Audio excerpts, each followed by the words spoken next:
వాడి తింటాడు వీడి తింటాడు. ఏంటిదండి ఇది? What is this? We're in the society. నువ్వు ఏమనుకుంటు? నీ పైవానికి ఎవడి ముందు చూపిస్తావు? నీ ఇంట్లో నీ కాంపౌండ్ లోపల చూపించాలి. ఎట్లా మీరు చట్ట పరిధిలో ఉన్నటువంటి అంశాల మీద స్పందిస్తారు? ఎట్లా మీరు ఇది కాదు అని చెప్తారు? మీ దగ్గర ఏమి ఏజెన్సీ ఉంది? ఈరోజు డెమోక్రసీకి దేవాలయం లాంటి మన అసెంబ్లీలో ఒక వ్యక్తి ఒక చిన్న కేసు గురించి 1 గంట ప్రజా ధనం వృధా అయిందనంటే మీరు ఈ రాష్ట్రాన్ని ఏ స్థాయిలో ఇబ్బంది పెడుతున్నారో అర్థం చేసుకోండి. అన్ని పనులు విడిచిపెట్టుకుని ఇది ఇట్లాంటిది ఒక కామన్ కేసు. అది నువ్వు చట్టపరంగా నువ్వు నిర్దోషులైతే ముద్దాయి ఉన్నావు, నీకు ప్రొసీడింగ్స్ ఉంటాయి, దాని ప్రకారంగా నువ్వు వెళ్ళాలి, లా ప్రకారంగా నడుచుకోవాలి, తీపించుకోవాలి, నీ మీద కేసు లేదు. కానీ నువ్వు ఇట్లా పబ్లిక్ లా రచరచ చేసి నేను డబ్బులు ఇస్తున్నా, ఎవడికి కావాలా నీ ముష్టి? ఎవడికి కావాలి నీ ముష్టి? నువ్వు 10 కోట్లు ఇచ్చి 50 కోట్లు ఇచ్చి 100 కోట్లు ఇచ్చినా పోయిన ప్రాణాన్ని తిరిగి తీసుకురాగలుగుతావా? మళ్ళా ఒక్కొక్కడు సన్నాయి నొప్పులు నొప్పుతా ఉన్నారు. పోలీసు వాళ్ళు మంచిగా ఉన్నంతసేపు మంచుకుంటారు.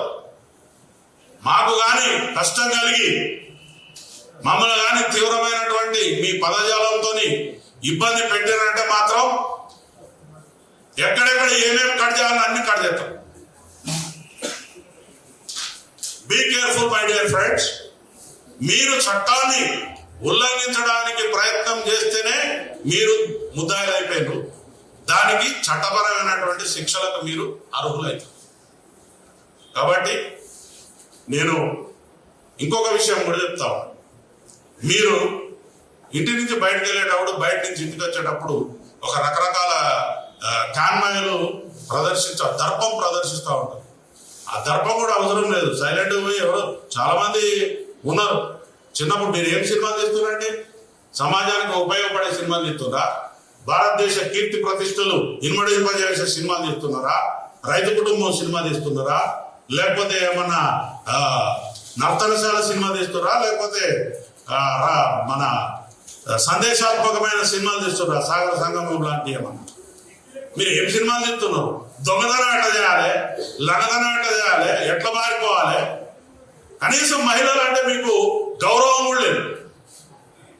మహిళలు అంటే గౌరవం కూడా లేదు నీకు. ఇంతవరకు ఎవరు అడిగి ఉండడు ఈ ప్రశ్న. నువ్వు హీరోయిన్ పట్టుకుని ఏమంటావు? అరే 1000 రూపాయలు అయితే అది ముద్దు వేస్తే అడుగురా అంట. ఇదే నువ్వు నేర్పించేది? ఏం నేర్పిస్తున్నావు సమాజానికి? ఒకసారి సినిమా తీసేటప్పుడు మా బిడ్డలు గరీబోళ్ళు ఎందుకు తీసి నీ 3000-5000 రూపాయల టికెట్ల కొని ఎందుకు పోవాలి? దానికి ఒక హైప్ క్రియేట్ చేస్తున్నావు. దానికి ఒక థియేటర్ లేకుండా, ఇంకొక కొత్త సినిమా లేకుండా మీరు సినిమాలను పంచుకొని టైమ్లీ నెలకొకడు సినిమా పెట్టుకోవాలా. ఆ సినిమా తప్ప ఇంకొక సినిమా ఆడదు. ఏముంది మీ దాదాగిరి? మీకు ఆ రైట్ ఉందా?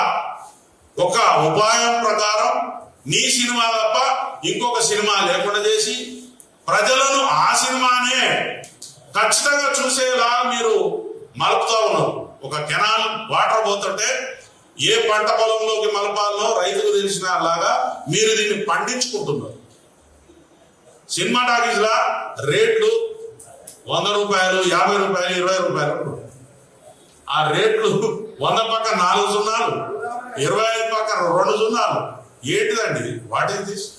నిన్నెవరు మేము బతిలాండి మా కోసం ఒక ఇట్లాంటి సినిమా తీసి పెట్టారు. నేను ఇక్కడే చెప్తాను, నువ్వేమన్నా పారాంది సినిమాలు చూపిస్తున్నావా బాబు? ఈ దేశాని కోసం ఏమన్నా చెప్తున్నావా? అట్లాంటి సినిమాలు చూస్తే ఏమన్నా జ్ఞానం వస్తుంది. జై భీమ్ లాంటి సినిమాలు చూస్తే రాజ్యాంగం గురించి తెలుస్తుంది. లేకపోతే చారిత్రాత్మకమైన సినిమాలు చూస్తే, కోడెనాగు లాంటి సినిమాలు చూస్తే కులాన్ని ఎట్లా విడగొట్టాలో తెలుస్తుంది. నిప్పులాంటి మనిషి సినిమా చూస్తే ఒక పోలీస్ ఆఫీసర్ ఎంత గొప్పగా ఉద్యోగం ఎదురడో తెలుస్తుంది. ఒక మత సామరస్యం ఎట్లుండాలో తెలుస్తుంది. నువ్వు చేసేదేంటి? నీకు ఎవడిస్తున్నాడు గైడెన్స్? చెప్పేది ఒకటి, చేసేది ఒకటి. మీరు మీ తోలు మంచిగా